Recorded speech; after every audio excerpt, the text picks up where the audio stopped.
कर्मक्षयार्थं भाव पूजा वंदना स्तव समेतं श्रीमत्श्रुत भक्ति कायम सर्वं करोमि।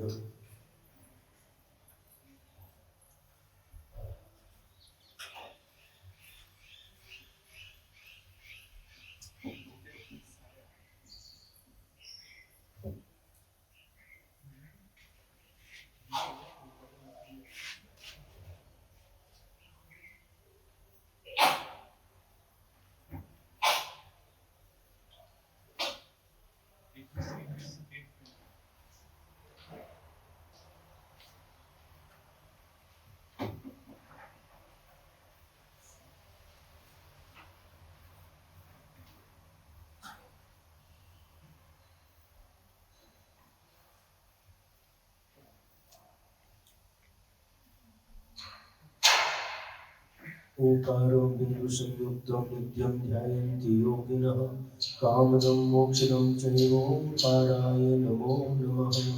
अविरल शब्दघनौ प्रक्षालित सकलभूषणकलङ्काः मुनिर्पाशतीर्थ्या सरस्वती हरितलोदरितम् अज्ञानतिमिरान्धानां ज्ञानाञ्जनशलाकया चक्षुरुन्मीलितं येन तस्मै श्रीगुरवे नमः।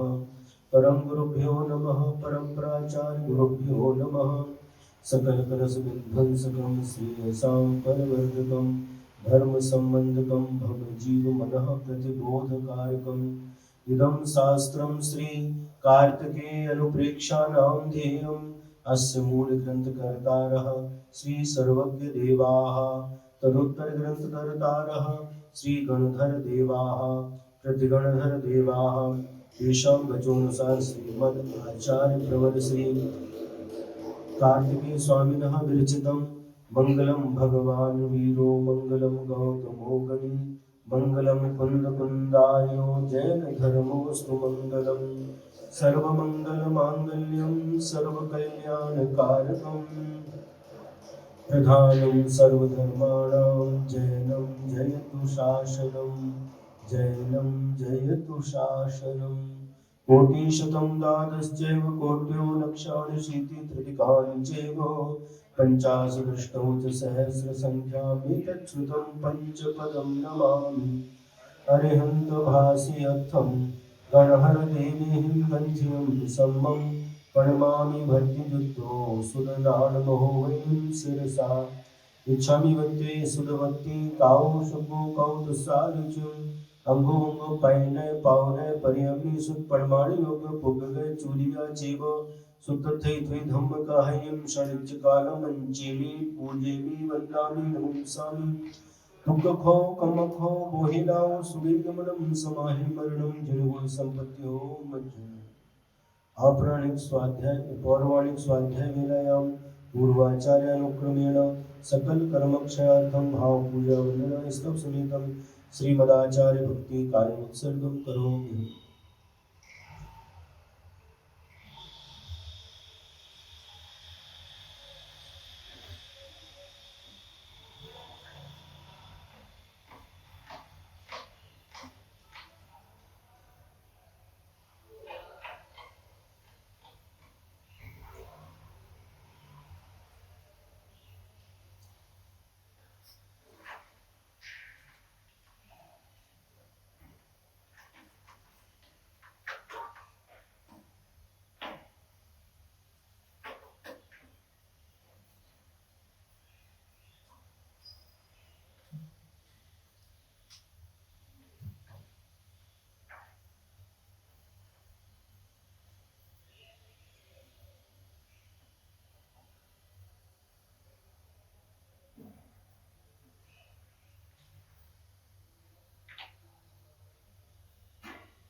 श्रुतजनधिपारकेभ्यः स्वपरमतिविभावना पदुमतेभ्यः स्वचरिततपोनिधिभ्यो नमो गुरुभ्यो गुरुगुरुभ्यः शक्तिसगुणसमग्रे पञ्चलीलाचार्यकरसुन्दरसे शिष्यानुगः कुशले धम्मैर्येषया वन्दे गुरुपद्यसञ्जयेनय तरन्ति संसारसागरं घोरं छिन्नन्ति अर्धकम्बं जम्मन्मरणं पावयन्ति ये नित्यं व्रतमन्त्रहोमनिरता ध्यानाग्निहोत्राकुलाः षट्कर्माविरतास्तपोधनधनाः साधुक्रियाः साधवः शीलप्रावरणागुणप्रहरणाश्चन्द्रार्कतेजोदिकाः मोक्षद्वारकपाटपाटलभटाः प्रीणन्तु मां साधवः गुरवः पान्तु नो नित्यं ज्ञानदर्शननायकाः चारित्राणो गम्भीरा मोक्षमार्गोपदेशकाः इच्छाभिवृत्ति आयुर्व्यक्ति कामशुभो कौतुसायुज्यं सम्मनान समदंसन संसर्गयुक्तानां पञ्चव्याचारणम् आयर्याणम् आयरादिसुधनानोपदेशाणम् त्रियगुणपालनानं संप्रसाहुनं शनिचकालं चेमी कुञ्जेमी वृन्दावनी नमं सामी दुःखको कमको महिलाः सुगैगमनं समहिमरणं जनगुणसम्पत्ति हो मध्यम् त्रिभुवनतिलयं देवं वन्दिता त्रिभुवनिन्दपरिपूज्यम् ओचम अनुपेहाओ भव्य जनानंद जननियो। गाथा नंबर 6।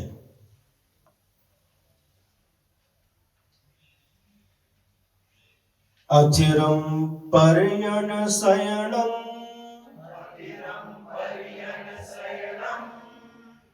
पुत्तकलत्तं सुमितलावण्यम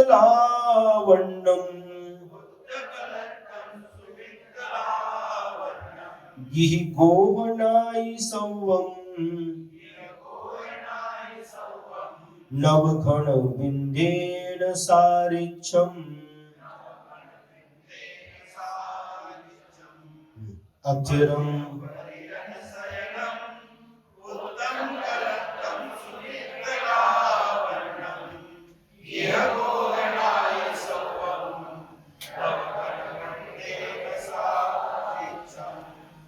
पुत्तम नहीं है, पुत्र है वहां पर, पुत्र है। पुत्तम बोलेंगे तो ये छंद भंग हो जाएगा।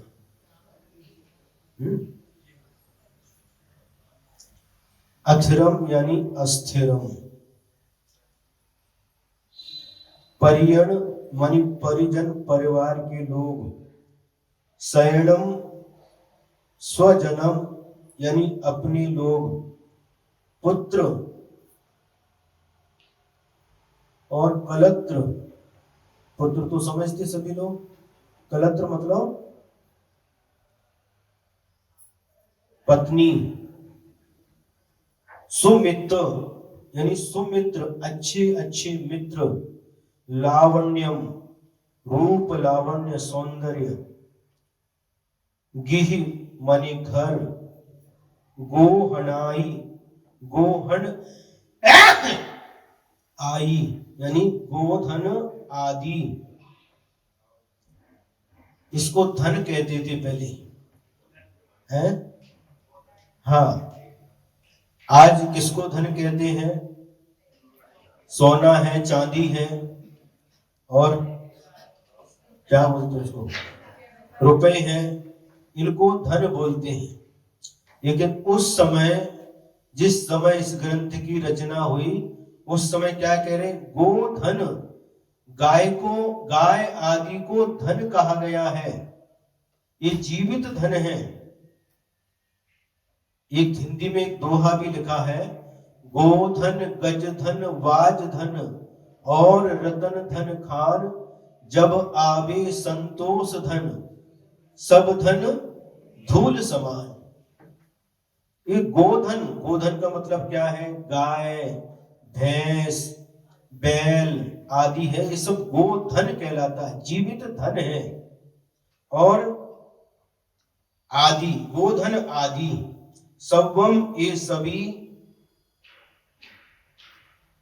नव घन बिंदेन, नव यानी नवीन नए, घन माने बादल के, बिंदेन समूह के समान है। कैसे? सारिच्छम उनके समान है।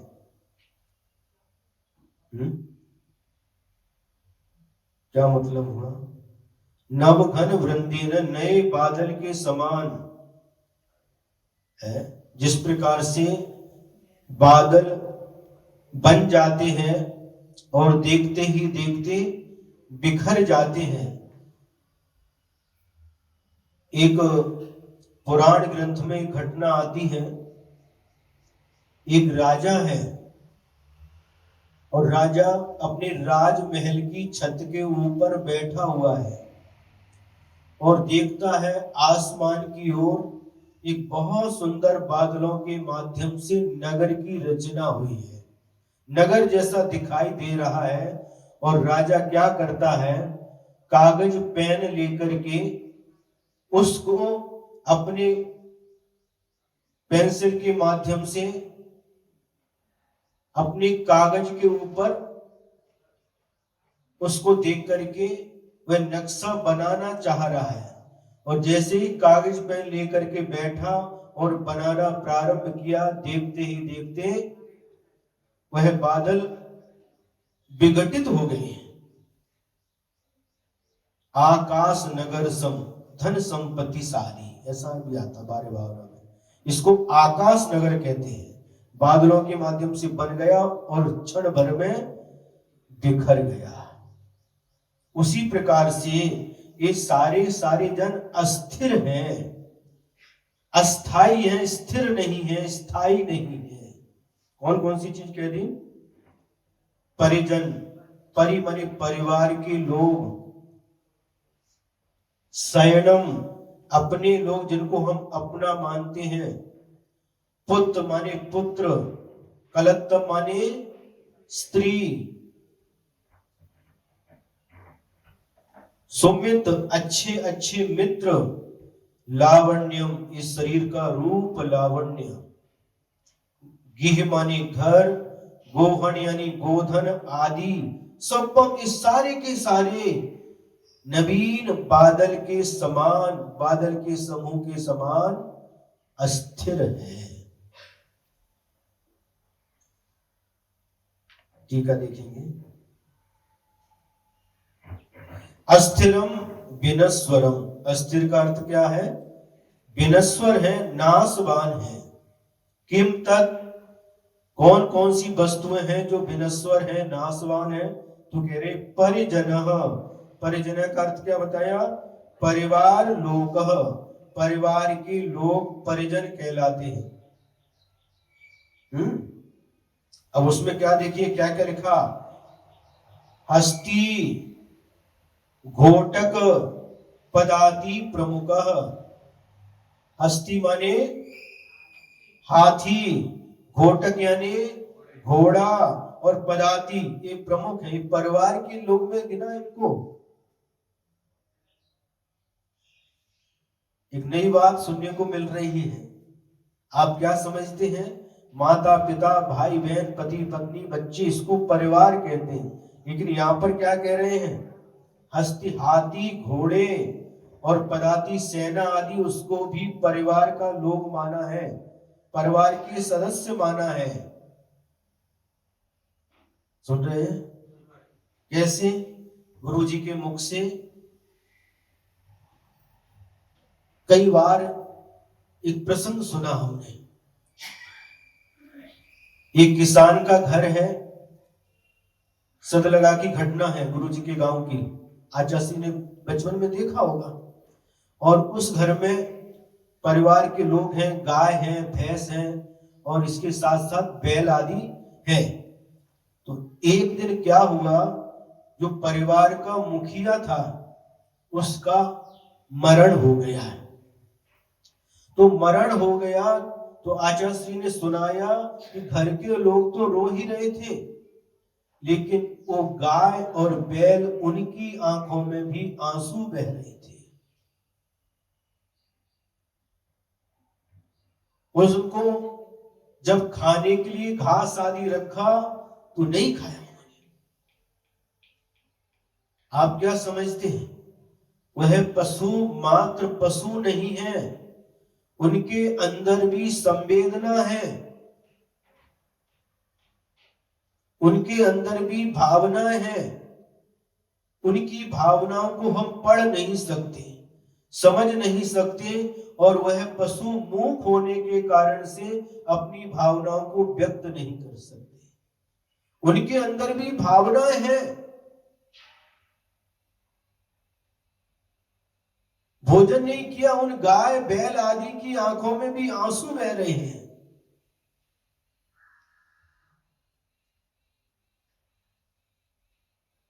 समझ रहे हैं?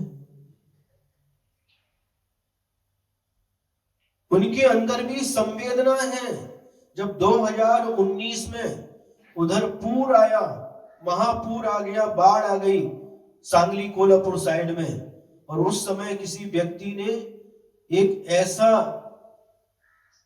वीडियो दिखाया, सारे के सारे लोग निकल रहे हैं और जो गाय भैंस हैं उनके लिए एक कुत्ता मुंह से जो बंधी हुई वो घास है उसको लेकर के आता है, उनके सामने रख करके जाता है। घास की पिंडी, क्या बोलते, पिंडी लेकर के आता है उनके सामने, बार बार जा रहा है, बार बार आ रहा है।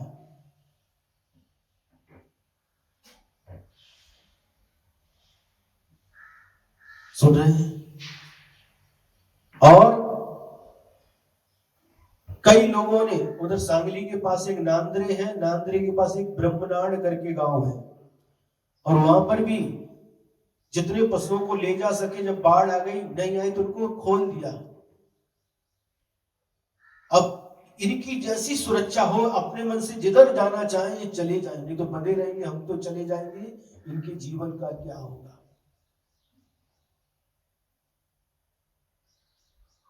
2021 में हिरेहट्टीवड़ी में चातुर्मास हुआ, वहां पर भी बाढ़ आई, पूरा गांव वहां से नई जगह पर बसाया, मंदिर है। तो एक व्यक्ति ने सुनाया, एक कुत्ता था, पानी पड़ रहा है तो छत के ऊपर बैठा, और जब उसको फिर इतना पानी में उसको सिर के ऊपर रख करके लेकर के वहां से गया नहीं। कहने का मतलब ये है, पशु पक्षी के अंदर भी संवेदनाएं पाई जाती हैं, उनके अंदर भी भाव उमड़ते हैं, उनके अंदर भी सुख दुख की अनुभूति होती है। इसलिए परिवार लोकः, परिवार का सदस्य माना है। जो पालतू पशु होते हैं उसको परिवार का सदस्य कहा है। आप लोग शहर में रहने वाले हैं, पुणे में रहने वाले, आपको क्या पता। जो गांव में लोग रहते हैं और हम जाते हैं, हम देखते हैं किसान लोग अपने भोजन करने के पहले अपने पालतू जो पशु उनके लिए घास लेकर के आते हैं, घास लेकर खिलाते हैं, समय पर पिलाते हैं, उनका ध्यान रखते हैं। वह परिवार का सदस्य है। सुन रहे हैं? आप लोगों ने क्या परिभाषा बना दी? सीमित परिवार, बोलो आगे। नहीं, सीमित परिवार सुखी परिवार, गलत है। सीमित परिवार दुखी परिवार।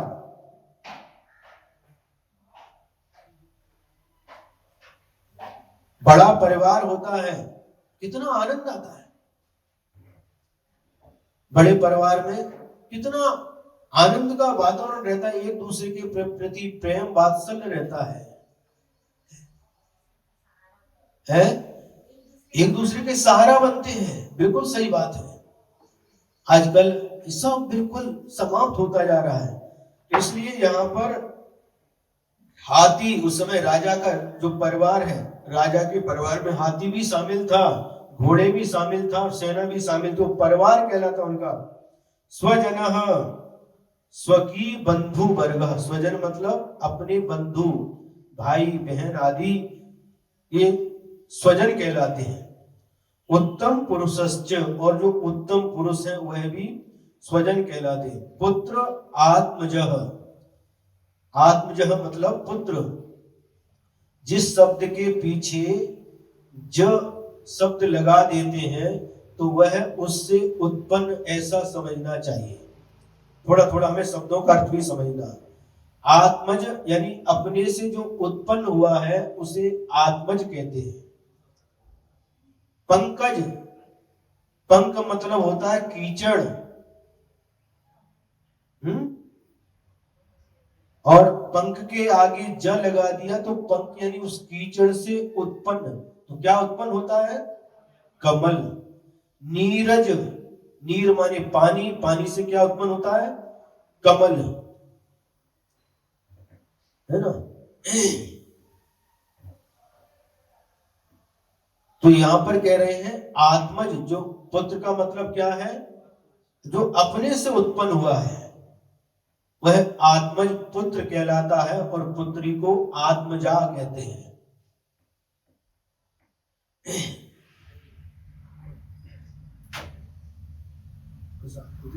स्वाध्याय प्रयचनी चातुर्मास लाभ घ्या, चातुर्मास ज्यावेळी स्वाध्यायाची वेळ असते इकडे तिकडे जायचे नाही, इकडे तिकडे फिरून स्वाध्याय करायचे नाही, लहान बाळासारखे।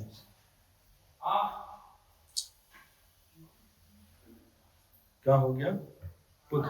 कलत्रम दाराह, दाराह बहुवचन शब्द दिया है, समझ में आ रहा है?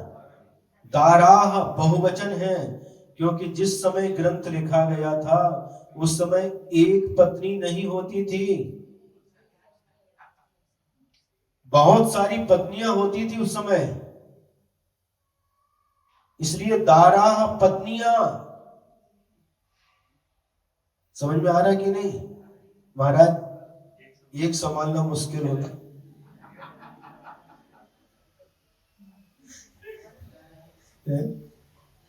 तो उस समय बहुत सारी पत्नियां होती थी,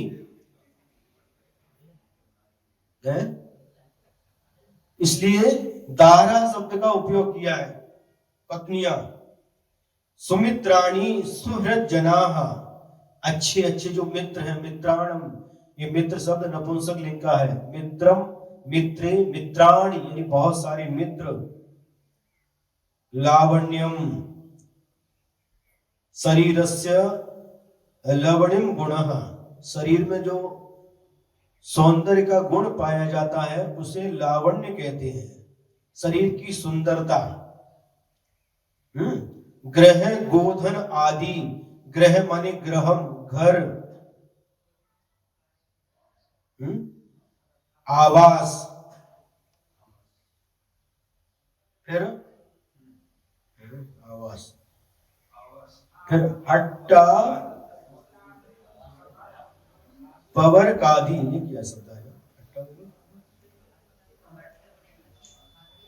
नहीं आती नहीं।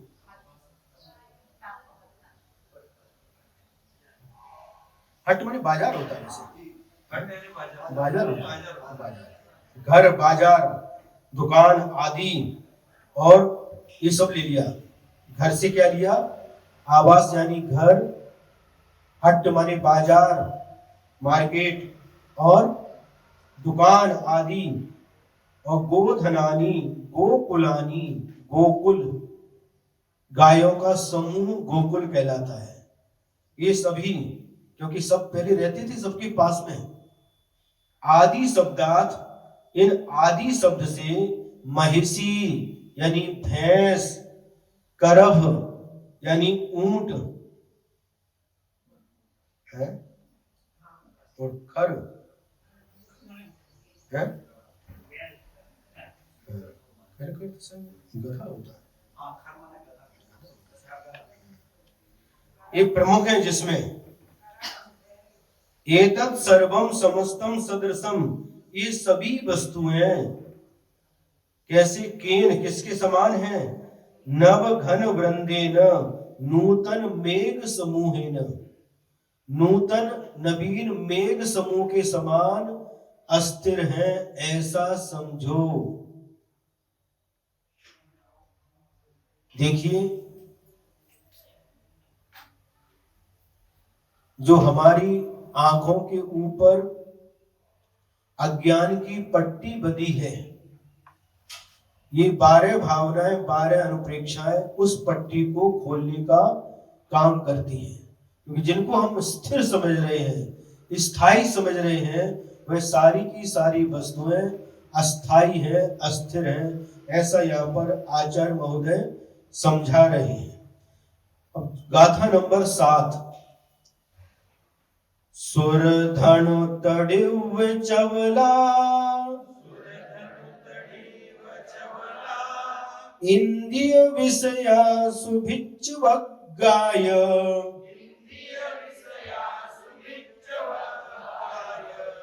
दिट्ठ पनट्ठा सौवे,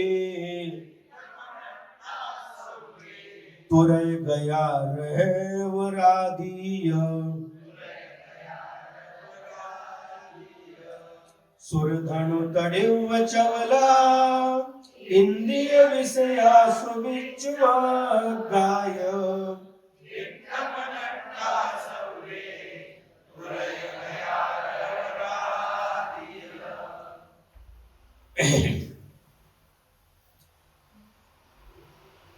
सुर धनु तड़िव चवला। क्या कह रहे हैं? सुर धनु यानी इंद्र धनुष के समान और तड़ित माने बिजली के समान चपला चंचल है। क्या?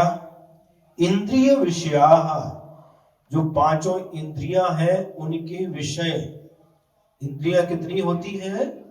5। स्पर्शन इंद्री, रसना इंद्री, घ्राण इंद्री, चक्षु इंद्री और कर्ण इंद्री, और इनके अपने अपने अलग अलग विषय होते हैं। स्पर्शन इंद्री का विषय स्पर्श करना, उसके 8 विषय होते हैं। यह मुलायम है, यह कठोर है। मुलायम अच्छा लगता है, कठोर चुभता है ना। और ये रूखा है, ये चिकना है, ये हल्का है, ये भारी है, और ये ठंडा है, ये गर्म है। इस प्रकार से 8 स्पर्शन इंद्रिय के विषय होते हैं। गर्मी के समय ठंडा अच्छा लगता है, ठंडी हवा अच्छी लगती है, और ठंडी के समय धूप अच्छी लगती है। ये क्या है? इंद्रिय के विषय। चिकना अच्छा लगता है, रूखा अच्छा नहीं लगता। कोई सारे स्पर्शन इंद्रिय के विषय कहलाते हैं। रसना इंद्रिय के विषय मीठा, सबको पता है। हाँ, सबको पता है?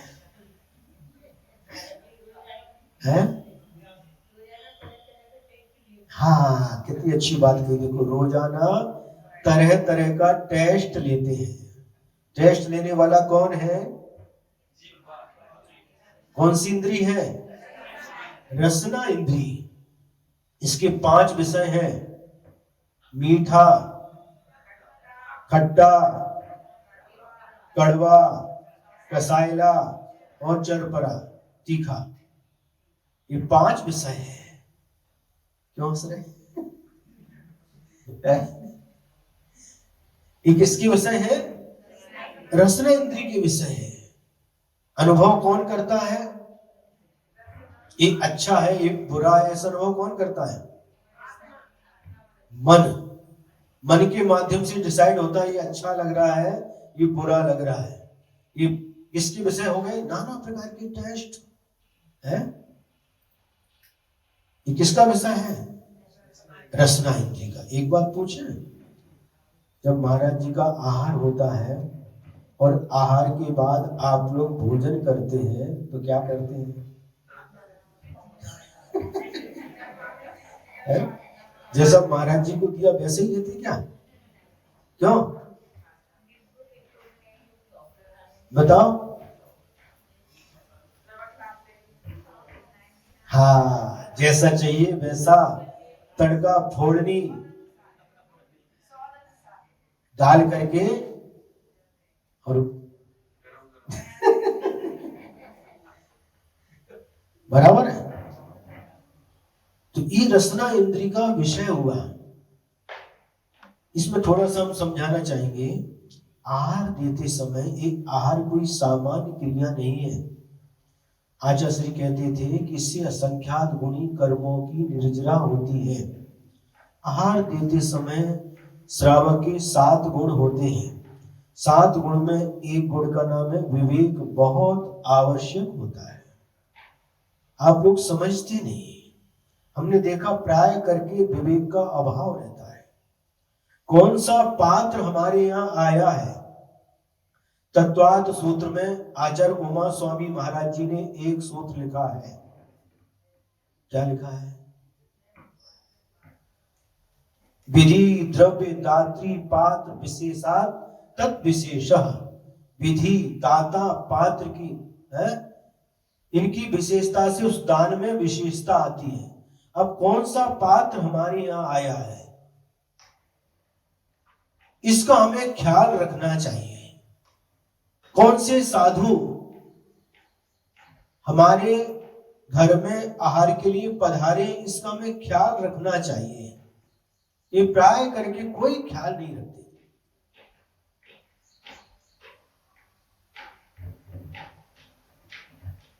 जिन महाराज का नमक का त्याग है, मिर्ची का त्याग है, उनको बिना नमक मिर्ची का देना चाहिए।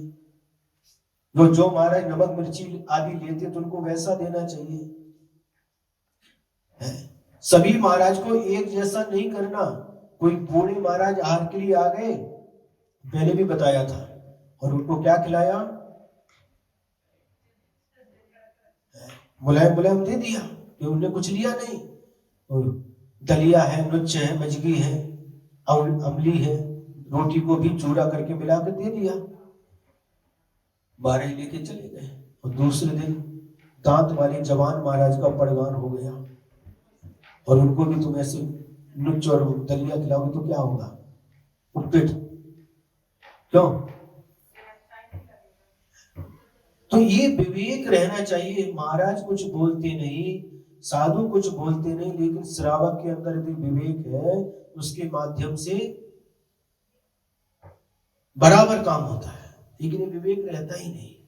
प्राय करके विवेक, बाकी गुणों में तो नंबर आएंगे, विवेक में देखेंगे तो बहुत कम लोग होंगे जिनको नंबर मिले।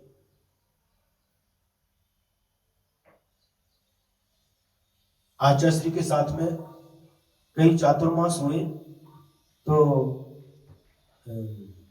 एक पथरिया है कुंडलपुर के पास गांव।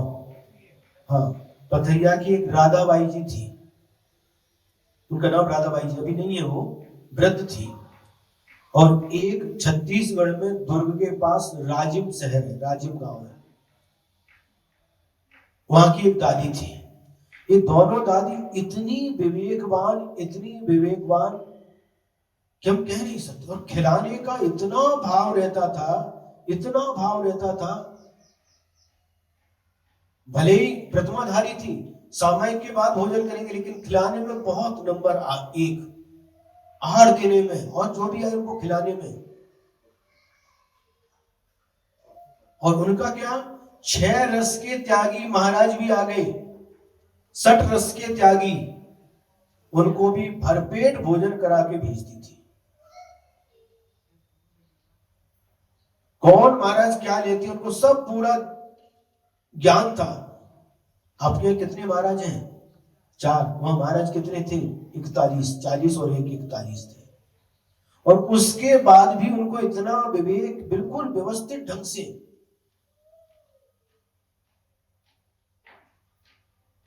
वृद्ध होने के बाद भी इतना अनुभव, इतना विवेक, जिसकी कोई सीमा नहीं। आप लोग क्या करते? हार देना, बस डालना महाराज के हाथ में। क्या डालना? वो महाराज के लिए अनुकूल है या प्रतिकूल है, महाराज के लिए, स्वास्थ्य के लिए वो घातक तो नहीं है। ये सारा का सारा विवेक रहना बहुत अनिवार्य है। सुन रहे हैं आप लोग? बस एक जैसा चालू हो जाता है, एक जैसा चालू हो जाता है। छपारा में गए थे आचार्य श्री के साथ, 2002 पंच कल्याण महोत्सव हुआ था। लगभग 1 महीना हो गया, सिवनी के पास में है। और वहां देखते थे प्रत्येक चौके में लाल मिर्ची की चटनी, प्रत्येक चौके में। क्या बोल रहा है? तो वहां पर आज का द्रढ़मती माता जी का चातुर्मास हुआ, तो वहां पर चलती होगी, तो उसमें एक रूटीन चालू हो जाता है। क्या लिया महाराज जी ने? लौकी और मूंग की दाल, बस रूटीन चालू हो गया। ऐसा नहीं, श्रावक अपने विवेक से उद्दिष्ट रहित महाराज को आहार देना चाहिए। अपने लिए क्या बनाते हैं? अभक्ष छोड़ करके। अब तो अभक्ष भी खाते होंगे कई लोग, आलू भी खाते, कांदा भी खाते। वो नहीं, जो भक्ष्य वस्तु है उसको अपने लिए शुद्ध विधि से बनाना चाहिए, अपने निमित्त से, और उसी को निर्दोष रूप से महाराज जी को देना चाहिए।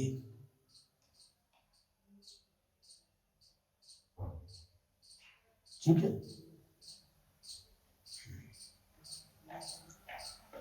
तो क्या कह रहे हैं? स्पर्श रसना इंद्रिय के विषय हो गए। घ्राण इंद्रिय के दो विषय हैं, सुगंध और दुर्गंध। इसके बाद में चक्षु इंद्रिय के 5 विषय हैं, वही रंग आते ना, वर्ण, 5 वर्ण। और कर्ण इंद्रिय के 7 विषय हैं, सारी गा मा पा धा नी सा, वही 7 विषय है। इस शब्द कर्ण इंद्रिय का विषय, ये पांचों इंद्रिय के जो विषय है ना। अब स्पर्श आदि इंद्रिय और उनके विषय, सुभृत्य वर्गाः, सुसेवक समूहाः, अच्छे अच्छे नौकर, आज्ञाकारी नौकर, सेवक, इनका समूह, एक दो नहीं बहुत सारे रहते थे पहले। पुनः चपलाः चंचला, ये सब चंचल है। किंबत, किसके समान? सुरधनुष तडितवत इंद्रधनु चंचलम, इंद्रधनुष के समान चंचल होते हैं। महाराज इंद्रधनुष क्या है? स्वर्ग में जो देव रहते हैं उनके पास धनुष होगा, इंद्र के पास वो इंद्रधनुष होगा? नहीं। देखिए, जब एक साइड में सूर्य हो और दूसरी तरफ बारिश हो रही हो, पानी बरस रहा हो, तो एक धनुष के आकार का कितने रंग का? 7 रंग का एक धनुष के आकार का है, बन जाता है। उसको इंद्रधनुष कहते हैं, और वह क्षण भर में विलीन हो जाता है। तो ये सारे के सारी वस्तुएं है ना, कैसे हैं? इंद्रधनुष के समान चंचल है। तडितवत यथा विद्युत चंचला, अथवा बिजली के समान चंचल है। कौन सी बिजली? जो आकाश में चमकती है, चमकी और समाप्त हो गई, बस इसके बिजली के समान चंचल है। च पुनः, और क्या? तुरग माने घोड़ा, गज माने हाथी, रथ आदि। तुरगाह घोटगाह, हाथी घोड़े, और गज तो हाथी हो गया, तुरगा माने घोड़े, ठीक है, घोड़े। और दंतिना, ये हाथी। रथवराह स्यंद श्रेष्ठाः, अच्छे अच्छे रथ। द्वंद्वच एवादिर येषां ति तथा उक्ता, सर्वे समस्ता दृष्ट प्रणष्टा, पूर्वं दृष्टा पश्चात प्रणष्टा, यथा इन धनुर्विद्वत्। ये कैसे हैं? ये सारी की सारी चीजें जिनके नाम का उल्लेख किया गया, कौन कौन सी चीजें बताई? हाथी घोड़े इंद्रियों के विषय, अच्छे अच्छे नौकर सेवक आदि, घोड़ा हाथी आदि, रथ आदि पहले कैसे हैं? दृष्ट प्रणष्टा, पूर्वे दृष्टा पश्चात प्रणष्टा, पहले देखे जाते हैं और उसके बाद नष्ट हो जाते हैं।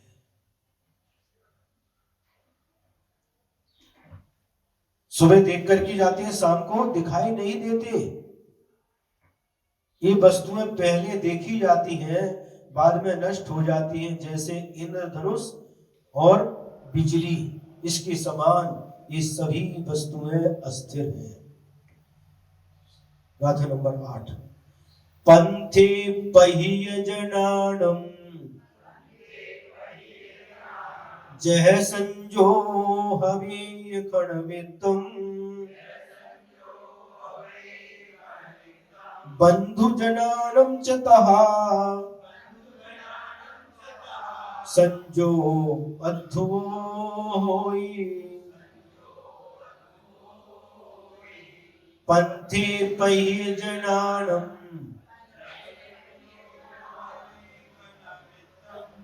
बंधु जनानम च तहा।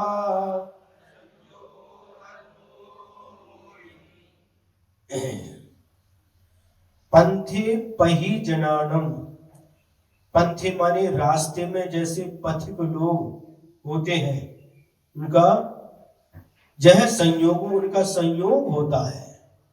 जब कभी हम रास्ते से जा रहे हैं तो कोई पथिक लोगों का संयोग हो जाता है। कैसा होता है? क्षण मिथ्यम, क्षण भर के लिए होता है। आते जाते हमें कोई नए व्यक्ति मिल जाते हैं, कितनी देर के लिए? क्षण भर के लिए। हम इधर से जा रहे हैं, उधर से कोई आ रहे, क्षण भर के लिए संयोग होता है, पुनः वो अपने रास्ते पर चले जाते हैं और हम अपने रास्ते पर चले जाते हैं।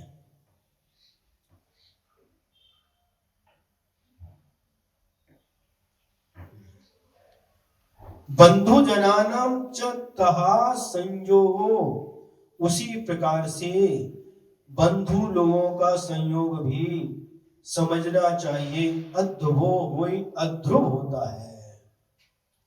बंधु वर्ग जो भी है, परिवार के लोग, इनका संबंध भी अस्थिर है, नाशवान है, क्षण भंगुर है। समझ में आ रहा है? इष्टोपदेश में आचार्य श्री पूज्यपाद स्वामी ने एक श्लोक लिखा है, दिग्देशेभ्य खगायेत्य संवसन्ति नगे नगे स्व स्वकार्य वशाद्यांति देशे दिक्षु प्रगे प्रगे। क्या कहा? दिक् माने दिशाएं, देशेभ्य और देश, कई दिशाओं से, नाना दिशाओं से और नाना देशों से पक्षी, खगा एत्य पक्षी आकर के, सब बसंती नगे नगे पेड़ के ऊपर जाकर के बसेरा करते हैं। समझ में आ रहा है? दसों दिशाओं से, बहुत सारे देशों से पक्षी उड़ उड़ करके आते हैं और एक पेड़ के ऊपर रात में बसेरा करते हैं, जिसको बोलते हैं रैन बसेरा। रात भर पेड़ पर रहते हैं। स्वस्वकार वशाद्यांति देशे दिक्षु प्रगे प्रगे, और जैसे ही सुबह होता है, सुबह होते ही सारे के सारे पक्षी अपनी अपनी अलग अलग दिशाओं में, अलग अलग देश में उड़ करके चले जाते हैं।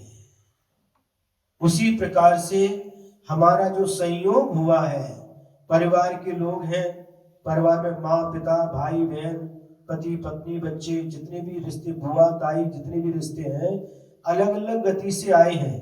कोई स्वर्ग से आया, कोई नरक से आया, कोई तिर्यंच गति से आया, है ना, और कोई नरक गति से, अलग अलग जगह से आकर के यहाँ पर इकट्ठे हो गए और अपनी अपनी आयु समाप्त होते ही सब अपनी अपनी आयु के अनुसार अलग अलग गति में चले जाते हैं। ये संयोग कितना है? क्षण भंगुर है, नाशवान है। संयोग वियोग से सहित होता है। जिसका संयोग हुआ है उसका वियोग नियम से होता है।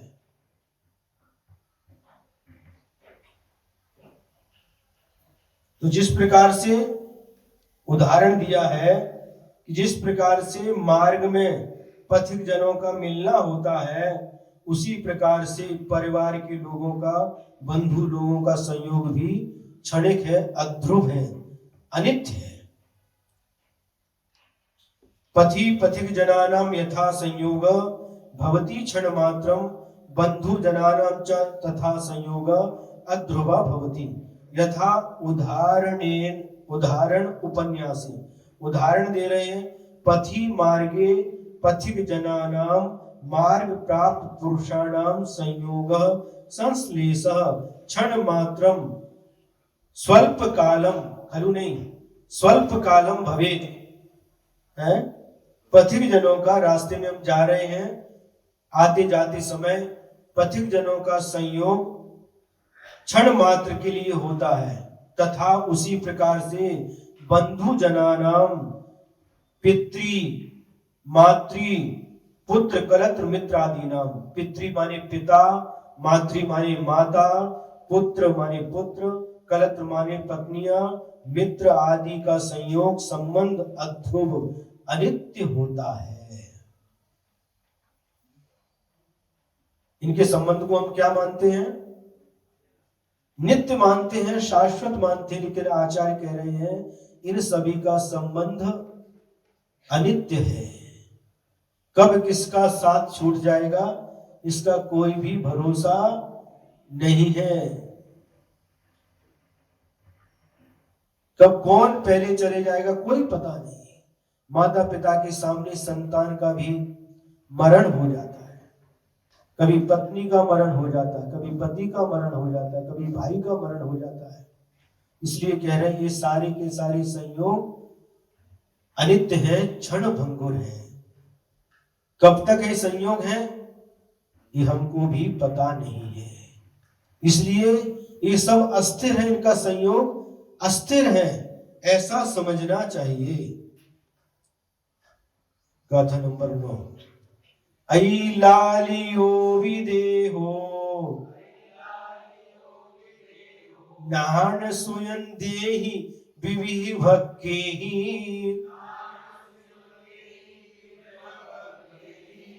खड़मित्तेन बिबिहडै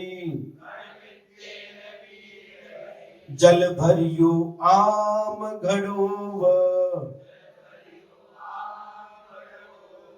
ऐ लालियो विदेहो नान सुयन देहि विविभक्के खड़मित्तेन बिबिहडै जल भरियो आम घड़ोव। क्या कह रही है? ऐ लालियो भी अति लालिता अपि देह, इस शरीर का, अब देह की बात कह दी। पहले परिवार की बात कही, फिर स्वजन अपने लोगों की बात कही, अब इस शरीर की बात कह रहे हैं। ऐ लालियो भी देहो, अति लालन पालन करने के बाद भी बहुत अच्छी तरह से इस शरीर को क्या क्या करते हैं? नहान स्नान कराते हैं। सुगंधे ही नाना प्रकार के सुगंधित द्रव्यों के माध्यम से, इधर उधर नहीं देख रहे, इधर दृष्टि ओनली, इकडे तिकडे बघायचे नहीं। हिंदी समझती कि मराठी? इधर उधर देखना नहीं। क्लास जिस समय चालू हुई, जब तक क्लास पूरी नहीं हुई इधर उधर देखना नहीं, और मोबाइल भी चालू नहीं करना, नहीं तो हमने देख लिया तो हम बाहर कर देंगे, बुरा लग सकता है, सबके सामने बाहर कर सकते हैं। जिस समय स्वाध्याय हो रहा है पूरा मन वचन का एक पूरा ध्यान आपका इधर होना चाहिए। उतने समय के लिए स्विच ऑफ करके रखो, क्योंकि ये दुर्लभ क्षण है। जिन गुरुओं ने दीर्घ काल की साधना तपस्या करके ग्रंथों की रचना की है और हमें थोड़ा सा समय मिला है सुनने के लिए, उसमें कोई भी दूसरा काम नहीं करना। आवाज आ रही है पीछे तक? दोबारा बोलने की आवश्यकता नहीं पड़ी, ये तो चुटकी बजा करके हम बाहर कर देंगे, दोबारा एंट्री नहीं देंगे।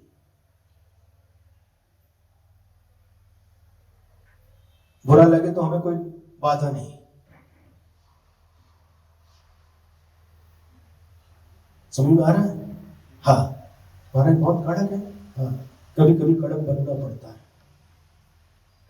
है, डांट जरूरी क्योंकि जो नियमावली है, जो अनुशासन है, उसके अनुसार ही एक कार्य होना चाहिए। बहुत आनंद आएगा, ये आनंद के क्षण है। आनंद आ रहा है कि नहीं?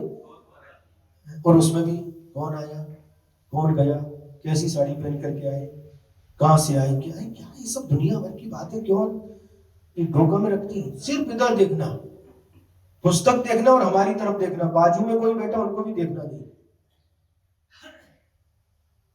तब आनंद आएगा।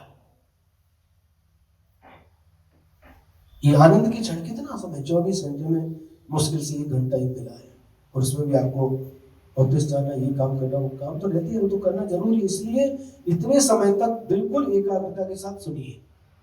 ये भगवान की वाणी है, ये हमारी वाणी नहीं है। कार्तिक स्वामी ने भी लिखा, जैसा भगवान ने कहा है उसी के अनुसार जो गुरु महाराज की परंपरा से मिला है उसी को उन्होंने लिखा है। जनवाणी सुनने के लिए तो 24 घंटे पड़े, लेकिन जनवाणी सुनने के लिए कितने पुण्य के योग से अवसर प्राप्त होता है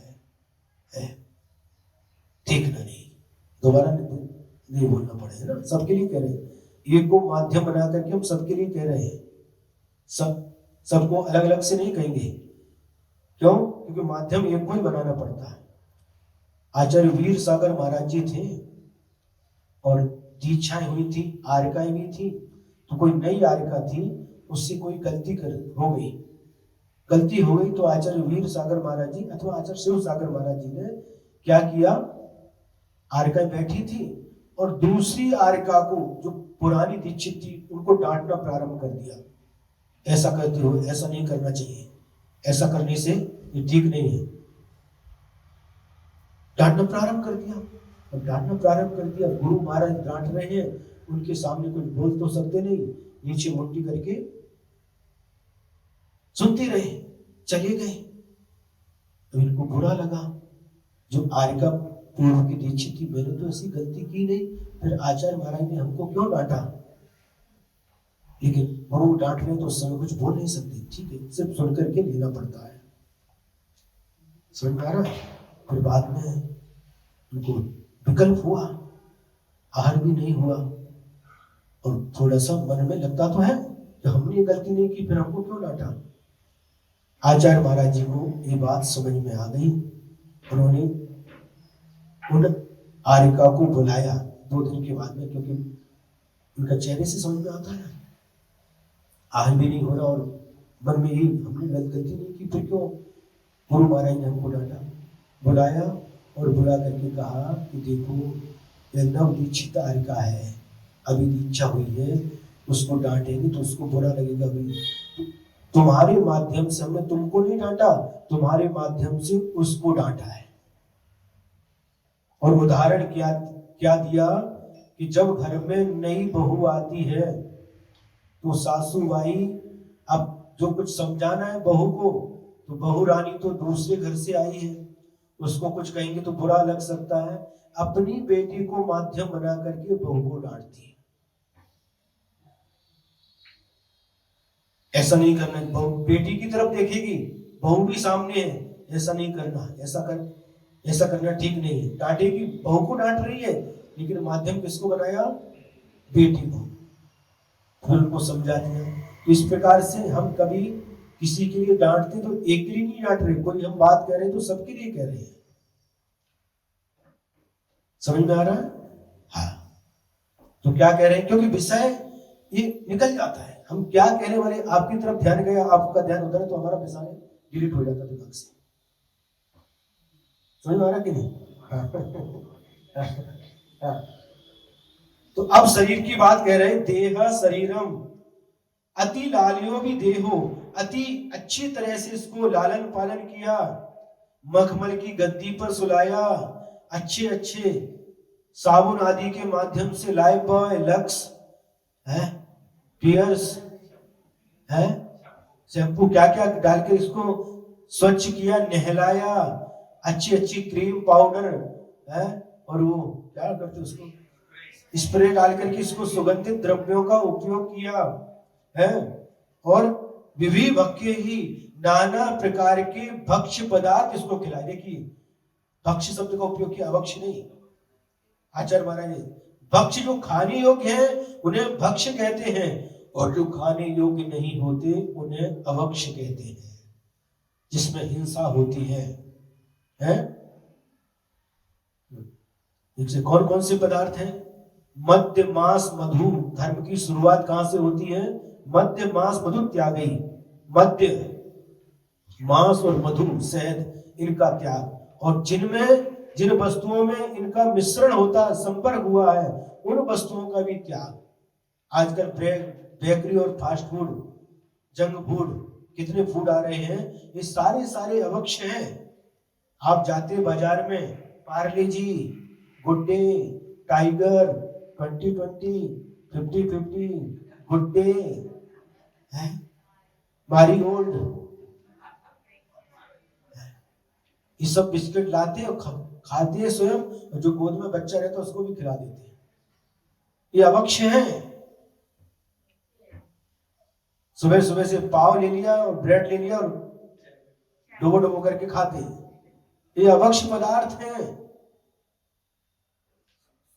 क्योंकि इन पदार्थों में कई चीजों में अंडा पड़ा है, ई नंबर पड़े रहते हैं, किसी में अंडा है, किसी में जानवरों की चर्बी है, किसी में मछली का तेल है। ऐसी ऐसी वस्तुएं जिनका नाम लेना भी पाप है, ऐसी वस्तुएं उसमें मिलाई जाती हैं। जितनी भी आइसक्रीम है, वनीला, स्ट्रॉबेरी, ग्रीन पिस्ता, काजू, दाक, बटर स्कॉच, खट्टा मीठा मैंगो, संडे सरप्राइज, चोकोबार है,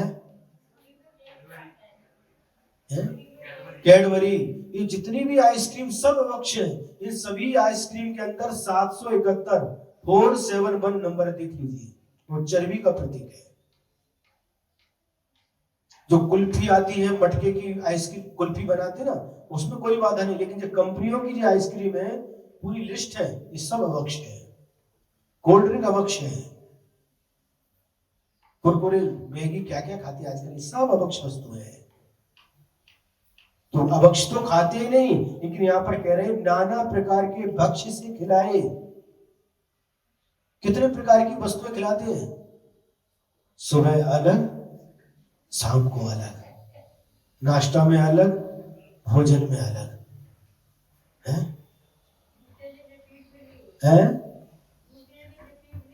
रिपीट नहीं होता, लेकिन फिर भी रिपीट तो करना पड़ता है। अलग अलग सब्जी, अलग अलग भाजी, अलग अलग रोटी है, ज्वार की रोटी, गेहूं की रोटी, बिर्रा की रोटी, बिर्रा समझते, बुंदेलखंडी समझते, गेहूं और चने की मिलाकर बनाते हैं, लुचई, पूड़ी, डोसा, बबरा, चील, क्या क्या, हाँ, ये तरह तरह की चीजें, कचौड़ी, समोसा, जलेबी, कितनी बूंदी, कितनी सारी चीजें, कितने प्रकार के, नाना प्रकार के व्यंजन, भक्ष्य पदार्थ हमने इस शरीर को खिलाए हैं, है ना।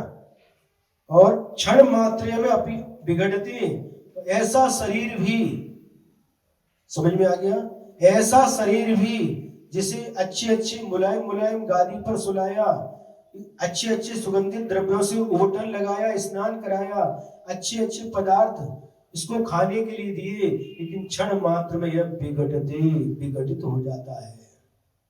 विघटित हो जाता, समझ गए, माने नष्ट हो जाता है। कैसे? आम जल भरियो आम घड़ोब, आम माने कच्चा घड़ा, मिट्टी का कच्चा घड़ा बनाया, कैसे? जल भरियो, जल से भरा हुआ। कुम्हार ने मिट्टी का घड़ा बना दिया और उसमें पानी भर दिया, कब तक टिकेगा? क्यों, कब तक टिकेगा? मिट्टी का घड़ा है, अभी सूखा नहीं है, पका नहीं है, बस चाक से बना दिया और रख दिया, उसमें पानी भर दिया, बहुत जल्दी वह उस पानी के माध्यम गल जाएगा, नष्ट हो जाएगा। उसी प्रकार से ये सारी जो शरीर है, इसी प्रकार से क्षण भर में नष्ट हो जाने वाला है। देह शरीरम अति लालितोपि अत्यर्था लालिता पालिता है, अच्छी तरह से इसका लालन पालन किया। कहीं स्नान सुगंध ही, सुगंधित द्रव्यों के द्वारा स्नान कराया, मज्जन सुगंध द्रव्य, अच्छे अच्छे सुगंधित उफ्टन आदि द्रव्य शरीर पर लगाए। पुनः कहीं विविध भक्षय, अनेक प्रकार भोजन पानादि भी क्षण मात्रेन अति स्वल्प कालेन विघटते विनाशम एति। अनेक प्रकार के भोजन, अनेक प्रकार के पेय पदार्थ आदि के द्वारा इस शरीर को हमने क्या किया? लालन पालन किया, खिलाया पिलाया, लेकिन क्षण मात्र में अति स्वल्प काल में यह विघटित हो जाता है, नाश को प्राप्त हो जाता है। इव किसके समान? यथा जलभृत आम घटा अपक्को घटा तथा देह, जैसे मिट्टी का बना हुआ कच्चा घड़ा, उसमें पानी भर दो तो बहुत जल्दी वह नष्ट हो जाता है, गल जाता, मिट्टी उसकी गल जाती है, उसी प्रकार से शरीर भी क्षण भर में नाश को प्राप्त हो जाता है। 10वीं गाथा। जा सासयान लच्छी चक्रहराणमपि पुण्यवन्ताणम् सा किं बन्धैरयम् यर्जनानम् अपुण्यानम् जासासयान लच्छी चक्रहराणमपि पुण्यवन्ताणम्।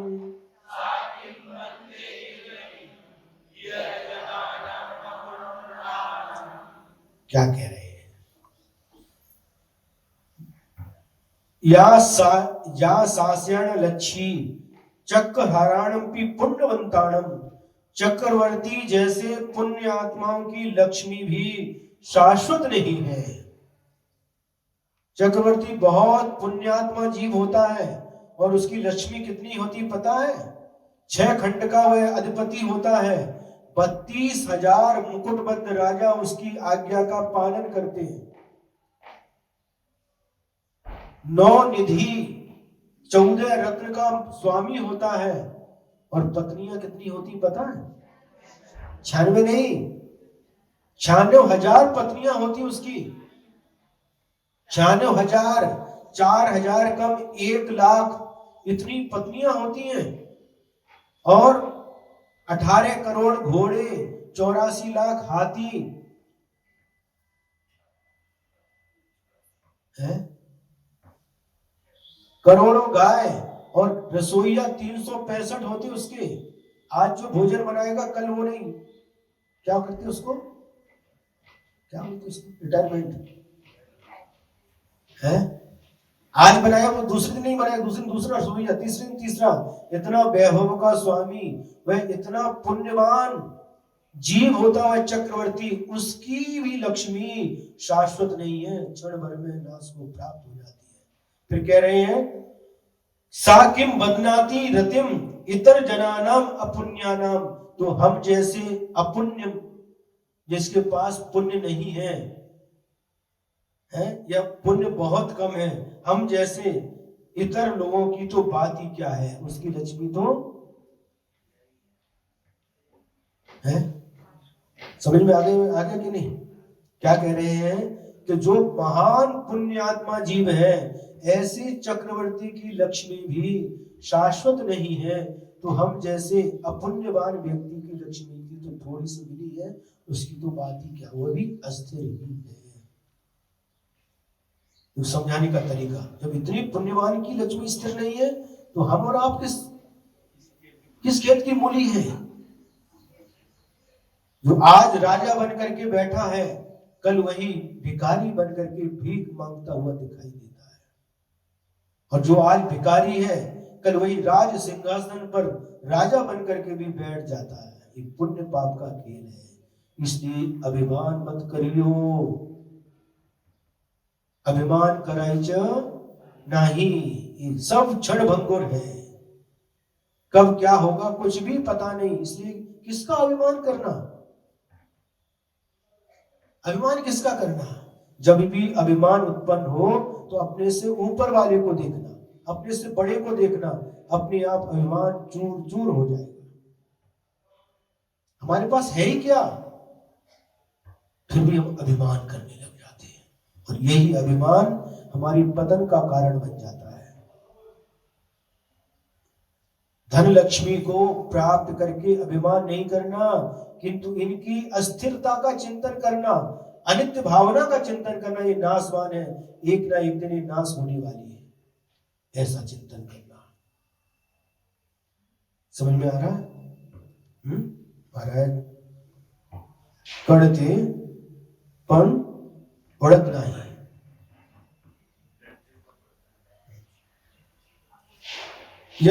या शाश्वता न लक्ष्मी चक्रधराणम अपि पुण्यवताम सा किम बदनाति रतिम इतर जनानाम अपुण्यानाम।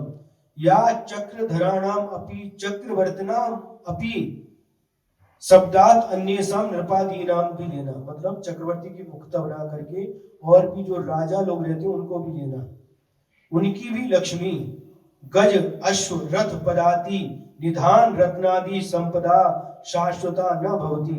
चक्रवर्ती आदि राजाओं की भी लक्ष्मी हाथी घोड़े रथ सेना और निधान खजाना रत्न आदि संपदा शाश्वत नहीं होती। कदम भूतानाम पुण्यवताम प्रशस्त कर्मोदय प्राप्तानाम, जो बहुत प्रशस्त पुण्य कर्मों का बंध जिन्होंने किया है, ऐसे महान पुण्यशाली प्राणियों की जीवों की भी लक्ष्मी शाश्वत नहीं होती। इतर जनानाम अन्य पुंसाम सा लक्ष्मी रतिम प्रीतिम रागम बदनाति कुरुते किम। तो उस चक्रवर्ती को छोड़ करके जो सामान्य लोग हैं उनकी लक्ष्मी है रति प्रीति है, रागम बदनाती कुर्ते के, इनसे राग करने से क्या होने वाला, उनकी लक्ष्मी तो वह भी नष्ट होने वाली है। अपितु न, किंतु इससे राग नहीं करना चाहिए, रति नहीं करना चाहिए। की दृक्षाणाम, किस प्रकार से, अपुण्यानाम अप्रशस्त कर्मोदय प्राप्तान, जो अपुण्यवान है, यानी जिनके जीवन में पाप की बहुलता है अथवा पाप का उदय है अथवा थोड़ा सा पुण्य का उदय है, ऐसे जीवों की तो ये अप्रशस्त कर्मों के उदय से प्राप्त लक्ष्मी है। ये कब नाश को प्राप्त हो जाएगी, कुछ भी कह नहीं सकते। समय आपका पूरा हो गया है, आज इतना ही।